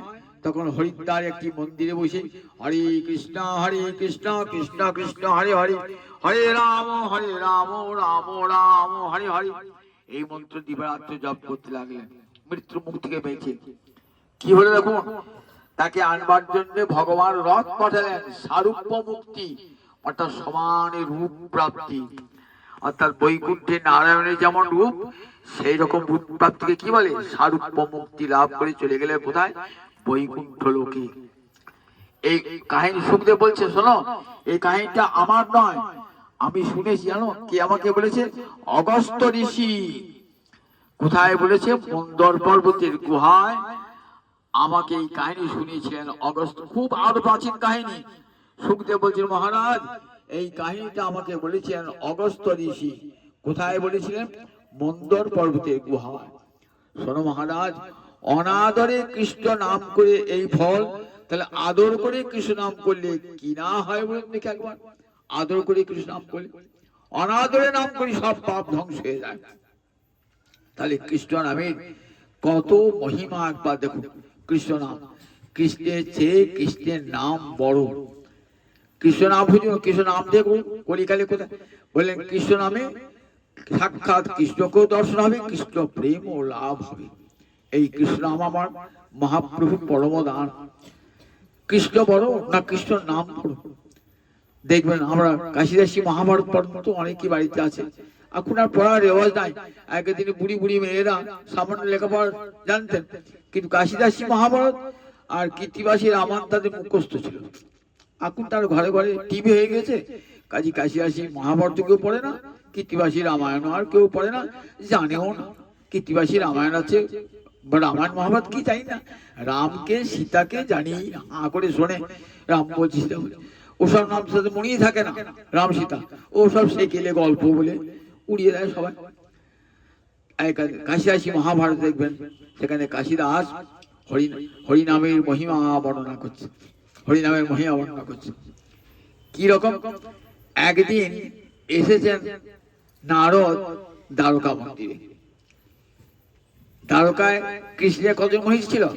16,108। 16,108 মহিষী। তার মধ্যে প্রধানা কে ছিলেন বলুন দেখিনি? সত্যভামা, সত্রাজিৎ কন্যা সত্যভামা। সেই সত্যভামাকে বলছেন নারদ, এ দেবী একটা ব্রত করবে। তবে হ্যাঁ, ব্রত করলে কি হবে না? এই ব্রতটা করলে পারে কৃষ্ণের সঙ্গে তোমার কোনোদিন বিচ্ছেদ হবে না, কোনো জন্মে বিচ্ছেদ হবে না। বলে আমি তাই চাই যে কৃষ্ণের সঙ্গে যেন জন্মে জন্মে আমার বিচ্ছেদ না হয়, আমি যেন কৃষ্ণ পত্নী হয়ে জন্মে জন্মে আবির্ভূত হই। তাহলে ব্রত করবে? হ্যাঁ হ্যাঁ, হেডসিমা ব্রত করবো। বেশ, তাহলে ব্রত করলে কিন্তু ব্রতের দানটা শোনো, দক্ষিণাটা শুনে নাও ভালো আগে। নারদ যে সে ব্রাহ্মণ নয়, দক্ষিণাটা কেমন দেবে দেখে আগে বলছে। দক্ষিণাটা কি দেবে বলো? কি যা চাইবি তাই দেবো। আমি দক্ষিণা কি? আমি সত্রাজিৎ করি না, যা চাইবি তাই দেবো। হিরে মুক্ত যা চাইবি। আমি হিরে মুক্তের জন্য আসিনি, আমি সন্ন্যাসী ফকির মানুষ, আমি কৃষ্ণ পেতে এসেছি। কৃষ্ণকে দেবে? ওইটা দান। হ্যাঁ হ্যাঁ দেবো। না জেনে শুনে বলতেছেন কৃষ্ণকে দেবো। ভালো করে চিন্তা করে দেখো, কৃষ্ণ তোমার একা নয়, 16,108 মহিষীর স্বামী। তুমি দেবো বললে হবে? বলছে আমি সত্যভামা, সত্রাজিৎ কন্যা, আমি যা বলবো তাই হবে। ঠিক বলছো তো? ঠিক বলছি। তোমার যোগ্য হয়ে যাবে, তুমি কৃষ্ণকে নিয়ে চলে যাবে। বিশ্বাস হচ্ছে না, বিশ্বাস হচ্ছে না, তাই কি করলে বিশ্বাস? ওই তোমার বাড়ির সামনে যে পারিজাত গাছটা রয়েছে না, পারিজাত, এই পারিজাত গাছ উপড়ি নিয়েছিলেন কৃষ্ণ। ইন্দ্রের সঙ্গে লড়াই করে নিয়েছিলেন ওই পারিজাত বৃক্ষ স্বর্গের নন্দন কারণে থেকে নিয়ে এসে ওই সত্যভামার গৃহের অঙ্গনে পুঁতেছিলেন পারিজাত বৃক্ষ, কল্পতরু। নারদ এসে একটা ফুল দিয়েছিল, পারিজাত ফুল দিয়েছিল কৃষ্ণকে। কৃষ্ণ দিয়েছেন কাকে? রুক্মিণীকে দিয়েছেন। আর সত্যভামা যায় কোথায়? সত্যভামার সঙ্গে মানিনি হয় 3 দিন ধরে উপোস, ঘর বন্ধ করে দিয়েছে। কি করলে? আমাকে পারিজাত গাছ এনে দিতে হবে। তুই ফুল দিয়েছ রুক্মিণীকে, আমার পারিজাত গাছ এনে দিতে হবে। পারিজাত গাছটাই নিয়ে এলেন, সেখান থেকে নন্দন কারণ হচ্ছে, এই না তোমার গৃহে দরজায় পুঁতে দিলাম। ওই পারিজাত গাছের সঙ্গে বেঁধে রাখো। আমার কিন্তু তাকে আগে দান দেখবো, দান দক্ষিণাটা কেমন দেখবো, যোগ্যটা তেমনি হবে, পুত্রটা তেমনি হবে। লোভী বামু হলে কি বলে, আগে দানটা দেখি কি দিয়েছ, তেমনি তো মন্ত্র উচ্চারণ হবে। নারদ বলছে দেখি। তা কি করতে হবে? বৃক্ষেতে বাঁধিয়ে দিতে হইবে স্বামী দান। গাছের বেঁধে রেখে দাও। বললেন বেশ। কৃষ্ণকে নিয়ে এসে, কৃষ্ণ মজা দেখছেন, কৃষ্ণকে নিয়ে এসে গাছের সঙ্গে বেঁধে দিয়েছে। এবার নারদ দেখছে না, যজ্ঞ করছে, যজ্ঞ যাই শেষ হয়ে গেল, ভূত যাই শেষ হয়ে গেল। এবার কৃষ্ণকে নিয়ে চলে যাচ্ছে। কিছু দূর যাওয়ার পর তখন হুশ হয়েছে সত্যভামার। ও নারদ, তুমি যে বললে কৃষ্ণের সঙ্গে আমার বিচ্ছেদ হবে না, এই জন্মেতে বিচ্ছেদ হয়ে গেল। এই জন্মেতে তুমি নিয়ে পাচ্ছ কৃষ্ণ। আমি তো বলেছিলাম। নারদ বলছে আমি তো বলেছিলাম কৃষ্ণের সঙ্গে তোমার বিচ্ছেদ হবে না। এই যোগ্য বলবে দানটা দিতে হবে, কৃষ্ণকে দান দিতে হবে, তো তুমি তো নিয়ে পালাচ্ছ। আমি তো তোমার সঙ্গে আমার এই শর্তই ছিল কৃষ্ণ দান দিতে হবে। তুমি দিলে কেন তখন? না বুঝে বলেছো। আমি তো কৃষ্ণ ধর্ম খুঁজে বেড়াচ্ছি, নাম করছি কৃষ্ণ, নাম করছি কৃষ্ণ খুঁজে বেড়াচ্ছি। কোথায় গেলে কৃষ্ণ পাবো, কোথায় গেলে কৃষ্ণ পাবো। আমি অনায়াসে কৃষ্ণ পেয়ে গেলাম, তাহলে আমাকে নাও সঙ্গে, আমি কৃষ্ণ। বললে আমি সন্ন্যাসী মানুষ, সন্ন্যাসী মানুষের সঙ্গে কখনো নারী থাকে না, সুতরাং আমি কখনো তোমাকে নিতে পারি না। তাহলে এখন উপায়? বললেন উপায় একটা আছে দেবী, যদি উপায় করতে পারে। কি উপায়? না, যদি কৃষ্ণের সমান কিছু দিতে পারো তাহলে উপায়। কৃষ্ণের সমান হিরে জহরত মণি মুক্ত কি নেবে, যা চাইতে হবে, পারবে তো? এদিকে শুধু সত্যমা নয়, 16,108 মহিষী ছুটছেন পিছনে পিছনে, আমাদের কৃষ্ণ ফিরিয়ে দিয়ে যাও, কৃষ্ণ ফিরিয়ে দিয়ে যাও। দান হয়ে গেছে, দান করে ফেরত না হয় নাকি? দান করে ফিরিয়ে নেয় নাকি? ওই কে দান করলো? সত্যমা দান করেছে। সব মহিষী তো মূর্ছিত হয়ে পড়ে আছে। তখন সত্য আমার কাছে গিয়েছে, কৃষ্ণ ফেরত দেবে? তুমি হ্যাঁ ফেরত দেবো। তা কি করে ফেরত পাবো? বলছে কৃষ্ণের সমান কিছু দেবে। হ্যাঁ হ্যাঁ, ধন দৌলত যা চাইবে কৃষ্ণের সমান দেবে তো? ঠিক বলছো তো? কৃষ্ণ কত মন ভারী হবে? 1 মন ভারী হবে, বলছেন 1.5 মন ভারী হবে। আমি তোমাকে 5 মন সোনা দেবো, 5 মন হিরে দেবো, আমার ঘরে যাচ্ছে। বলে 5 মন চাই না, আমার কৃষ্ণের সমান পেলে হবে। যদি অধিক দাও, অধিক দোষায়, যদি অধিক দাও ভালোই হবে। নারদ চলে এলেন কৃষ্ণকে নিয়ে। এইবার দ্বারকা মন্দিরে রুক্মিণী গৃহে একটা তুলাদণ্ড, একটা তুলাদণ্ড, দুটো পাল্লা ঝুলছে। একটা পাল্লায় কৃষ্ণকে চাপিয়ে দিয়েছে। কৃষ্ণ বাটখারা। এইবার পাশে দণ্ড চাপাচ্ছে, চাপাতে চাপাতে চাপাতে চাপাতে অনেক উঁচু হয়ে গেল। ও বাবা, বাটখারা যেমন করে মাটির সঙ্গে লেগেই আছে, আর পাহাড় সমান দণ্ড হয়ে গেল। ওটা তার নামছে না কোনো মতে। নারদ লাপাচ্ছে, কই তুই বলে কিসে বেশি দেবো? সমানই হলো না, বেশি কোথায়? সমানই তো হলো না, বেশি কোথায় দিলে? এভাবে গিয়ে যাচ্ছি, কৃষ্ণকে হাত ধরে টানাটানি করছে। দাঁড়াও দাঁড়াও দাঁড়াও। তাকে রুক্মিণী এসেছেন, মিত্রবৃন্দা এসেছেন, সব রমণের 16,108 বই সবাই। এই না আমার ঘরে যা যা সব দিয়ে দিচ্ছি। ওরে বাবা, 5টা পাহাড় হয়ে গেল বোধহয় সোনার উপর। তবু পাট খাইটি মাটি লেগে আছে, উঠছে না, যেমন করতে হবে। শেষকালে দ্বারকা যত রমণী এলেন, বলে না কৃষ্ণকে আমরা দেবো না, আমাদের গায়ে যা যা অনকে সব দিয়ে দিচ্ছি। সব দিয়ে দিলেন, তাতেও হলো না। নারদ বলছে আমার দোষ নেই, দেখো কৃষ্ণের সমানও দিলে না, কৃষ্ণের অধিকও দিলে না। এবার আমি কৃষ্ণকে নিয়ে যাচ্ছি, আর তো কিছু বলার নাই, আমি কৃষ্ণকে নিয়ে যাচ্ছি। হাত ধরে কৃষ্ণকে টানছি। এমন সময় উদ্ধব এসেছেন। উদ্ধব কি হলো, ব্যাপারটা কি হলো? তখন নারদ সব উদ্ধবকে ঘটনাটি বললেন। তখন উদ্ধব মনে মনে ভাবছেন, আচ্ছা আজ পরীক্ষা হবে, কৃষ্ণ বড় না কৃষ্ণের নাম বড়, আজ সবার সামনে পরীক্ষা হয়ে যাবে। বলেন দেবী এক কাজ করো, ওই যত হিরে মুক্ত সব চাপিয়েছ সব নামি না, সব নামি না, হ্যাঁ সব নামি না। দিয়ে কি করতে হবে, একটা তুলসী পাতা নিয়ে এসো, একটু চন্দন নিয়ে এসো, একটা কলম লেখনী নিয়ে এসো। কি করলেন, সব নামিয়ে দিয়ে একটা তুলসী পাতা, একটু চন্দন, একটা লেখনী নিয়েছেন, তাতে কয়েরি মধ্যে মধ্যে কৃষ্ণ নামটি লিখে তুলির উপরে দিল তুলসীর পাত, নিচে হইল তুলসী ঊর্ধ্বেতে জগন্নাথ। দেখলেন যেটা ভারী সেটা নিচে নেমে থাকে, তো হালকাটা উপরে উঠে যায়। তুলসী পাতাটা কৃষ্ণ নামটা কত ভারী দেখুন, তুলসী কৃষ্ণ নামটা কত ভারী, মাটিতে লেগে থাকলো আর কৃষ্ণ হালকা হয়ে উপরে উঠে গেল। তুলে দেখেছেন তুলসীর উপর দিল তিলের উপর তুলসীর পাত, তুলের উপরে দিল তুলসীর পাত, নিচে হইল তুলসী ঊর্ধ্বেতে জগন্নাথ। জগৎকে দেখালেন কৃষ্ণের চেয়েও কৃষ্ণের নাম ভারী, কৃষ্ণের নাম বড়। তাহলে দেখুন কৃষ্ণ নাম কত মহামহিয়ান, এই নামই তো আমার মহাপ্রভুর পরম দান। নাম সংকীর্তন করো পরম পায়। কলিযুগ সবচেয়ে অধন্য যুগ, কিন্তু এই যুগ কি বৈষ্ণবরা ধন্য বলেছেন, বৈষ্ণব শাস্ত্রী সর্বযুগ ধন্য কলিযুগ সার, কৃষ্ণ নাম হইল যাহাতে প্রচার। বলে কলিযুগ সর্বযুগের শ্রেষ্ঠ যুগ কলিযুগ, যেখানে কৃষ্ণ নাম, যেই নাম সেই কৃষ্ণ ভজ নিষ্ঠা করি, নামের সহিত আছেন আপনি হরি। আমার মহাপ্রভু দিয়ে গেলেন সেই নাম। বলেন কলিযুগের মানুষ, তোমরা আর কোনো সাধন করতে পারবে না, তোমাদের একটাই সাধন, তোমরা যাগযজ্ঞ করতে পারবে না, ধ্যান করতে পারবে না, তপস্যা করতে পারবে না, তোমাদের অর্চনাও ঠিক মতো হবে না।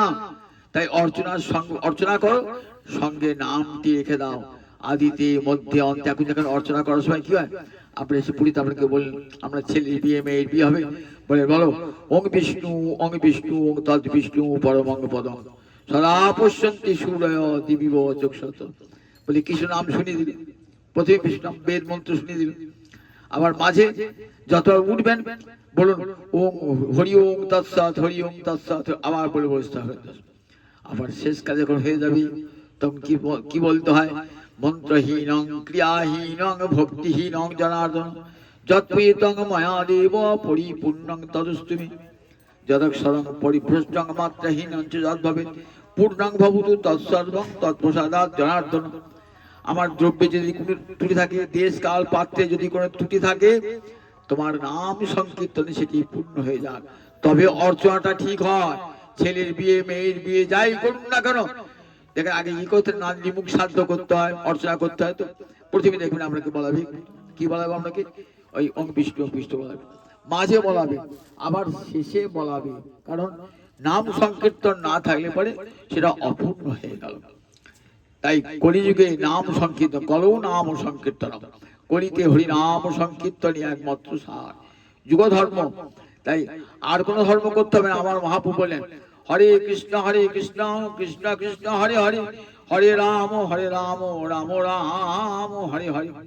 নিতাই চাঁদকে পাঠিয়ে দিলেন, যাও নিতাই, আমি তো রইলাম গম্ভীরায় পড়ে, জগৎ জীবকে হরি নাম না দিলে আমার নাম তো বিশ্বম্ভর, বিশ্বকে নাম এবং প্রেমে উদ্ধার করব, এই জন্য আমি পৃথিবীতে এসেছি। কিন্তু আমি রইলাম গম্ভীরায়, পুরীতে গম্ভীরায় পড়ে রইলাম, দিবারাত্র মুনি ধর্ম অবলম্বন করে, জীবের দুঃখ দূর হবে কেমন করে? তুমি তো আমার অভিন্ন তনু নিতাই, তুমি যাও নগরে নগরে, গ্রামে গ্রামে, ঘরে ঘরে, প্রতিজনে ধরে ধরে, ব্রাহ্মণ চণ্ডাল পাপী পুণ্যবান ভাগ্যহীন ভাগ্যবান সকলকে দাও হরে কৃষ্ণ কৃষ্ণ কৃষ্ণ হরে হরে, হরে রাম রাম রাম হরে। সবাই যেন পায়, কেউ যেন পতিত থাকে না। নয়নে দেখিবে যারে, নাম প্রেমে দিও তারে, দেখো নিতাই কেহ যেন বঞ্চিত না হয়। চন্ডাল পতিত বলে যেন দূরে সরিয়ে দিও না। নিতাই তুমি পারবে সে কাজ করতে। নিতাই এলেন আমার মহামানব, তো দেখলি দেহ যেন মন পবিত্র হয়ে যায়। আমার প্রেমের ঠাকুর সোনার বরণ আমার নিতাই চাঁদ, সোনার বরণ গৌর হরি। চন্ডাল পতির জীবের ঘরে ঘরে যাইয়া হরিনামে মহামন্ত্র দিচ্ছেন বিলাইয়া। নিতাই আমারে যারে দেখে তারে কহে দন্তে তিন ধরি, আমারে কি নিয়াল হয় একবারে বল গৌর হরি। সাক্ষাৎ কুলীন ব্রাহ্মণ নিতাই চাঁদ, যে সে লোক নয়, সাক্ষাৎ বলরাম, ব্রজের বলরাম যে নিতাই হয়েছেন। আজ দেখুন কেমন চন্ডাল পতিত জীবের ঘরে ঘরে যাই। আমরা যাদেরকে চন্ডাল বলে, পতিত বলে, অস্পৃশ্য অসুচি বলে দূরে সরিয়ে দিই আমরা। আর সেই নিতাই চাঁদ তাদের দুয়ারে দুয়ারে গিয়ে তাদের পায়ে ধরে বলছেন, একবার কৃষ্ণ বলে রে তোদের হাতে ধরি পায়ে পড়ি, একবার কৃষ্ণ বলে রে। জগৎ জীবের দাঁড়ে দাঁড়িয়ে চন্ডাল পতিত জীবের ঘরে ঘরে যাইয়া হরিনাম মহামন্ত্র দিচ্ছেন বিলাইয়া।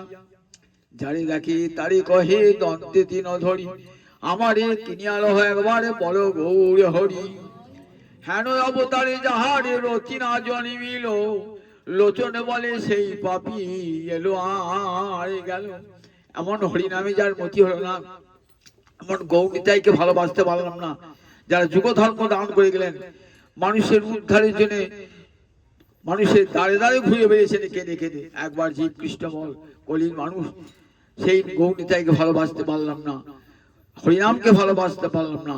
দুর্লভ তার আসা যাওয়া সারে হলো রে, এমন সাধের মানব জনমে পেয়ে তার আসা যাওয়া সারে হলো রে। এমন দুর্লভ মানব জন্ম গোবিন্দের করুণার দান। সে কি করলাম না, সব রসাতলে চলে গেল। হরি হরি বিফলে জন্ম গোয়ায়েন, মনুষ্য জন্ম পাইয়া রাধা কৃষ্ণ না ভজিয়া, জানিয়া শুনিয়া বিষ খাই। এখন জ্বলতে তো হবে, একদিন নাম করেছো সংসার যন্ত্রণা জ্বলবে না? সবাই জ্বলছে, কলিযুগের মানুষ অন্তরে অন্তরে সবাই জ্বলছে। কে সুখী আছে বলুন দেখি জগতে? রাজা নয়, প্রজা নয়, ব্রাহ্মণ নয়, চন্ডাল নয়, সবাই দুঃখ কষ্ট পাচ্ছে, পেতে হবে। এমন দুর্লভ মানব জন্ম পেয়ে কৃষ্ণ ভজন করলেন না। মনুষ্য জন্ম পাইয়া রাধা কৃষ্ণ না ভজিয়া, জানিয়া শুনিয়া বিষ খাইন। গোলকের প্রেম ধন হরিনামে সংকীর্তন, রতি না জন্মিল কেন তাই? তাতে রতি হল না আমার। ব্রজেন্দ্র নন্দন যে শচী শুদ্ধ হইল সেই, বলরামে হইল নিতাই। ব্রজের কৃষ্ণই গৌর হয়ে এসছেন, বলরাম নিতাই হয়ে এসছেন। পাপি তাপি যত ছিল হরিনামে উদ্ধার, তার সাক্ষী জগাহাই আর মাধাই। গানগুলি অর্থ বুঝুন, যার পাপি তাপি থাকলো না, কৃষ্ণ নামে সব তুলে গেল জগাই মাথায়। তাই এমন সুন্দর হরিনাম আমার মহাপ্রভুর করুণার দান। বলেন কলিকালে মানুষ আর কিচ্ছু করতে হবে না, হাতে তালি দিয়ে হরে কৃষ্ণ কৃষ্ণ কৃষ্ণ হরে হরে, হরে রাম রাম রাম হরে হরে। খঞ্জে না থাক, কিছুই না থাক, গাছ সাথে বসে বসে করুন। কেউ যদি সঙ্গে যোগ না দেয়, আপনি একাই করুন বসে বসে, নিজের মঙ্গলটা নিজেই করুন। ধ্যান যোগ তপস্যা কোনো কিছুই হবে না, কলিযুগে সব ব্যর্থ হয়ে যাবে। কলিযুগে একমাত্র হরিনাম মহামন্ত্র সার। এই কলিযুগে আমার মহাপ্রভুর করুণার দান, সেই হরিনামের চরণে প্রণাম জানাই। যিনি হরিনাম দাতা গৌর হরি নিতাই ছাড়ের চরণে কোটি কোটি প্রণাম জানি। এখানে হরি কথা আজ বিশ্রাম। জয় নিতাই, জয় নিতাই, জয় নিতাই।